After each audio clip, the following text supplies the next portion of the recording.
मधल्या काळामध्ये आपल्याला कल्पना आहे की न्यायमूर्ती जामदार हे म्हणाले होते की त्यांच्याकडे म्हणजे भाजपकडे वॉशिंग मशीन आहे आणि कोणी किती गुन्हे करा वॉशिंग मशीनमध्ये गेल्यानंतर ते धुतले जातात. मग तोच एक मुद्दा घेऊन मला आज एक बातमी जी आलेली आहे ती सगळ्यांना आपल्याला दाखवायची आहे, जी काल मला कल्पना नाही आपल्यापैकी किती चॅनलनी ही बातमी दाखवली असेल, त्यातल्या बारकाव्यासहित. आणि ही बातमी म्हणजे जे मी म्हटलं की पंतप्रधानांना आपल्या देशाचे जे भाग्यविधाते आहेत त्या तरुणांना ते भेटत नाहीत.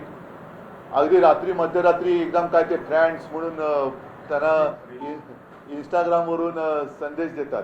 म्हणजे आता ही एक बघण्यासारखी गोष्ट आहे की कोरोनाच्या काळामध्ये जेव्हा मी फेसबुक लाईव्ह करत होतो तेव्हा मला जे उपदेश देत होते की फेसबुकवरून सरकार चालत नाही, आता इंस्टाग्रामवरून सरकार चालवण्याची वेळ आलेली आहे. एवढी यांची आता हालत खराब झालेली आहे.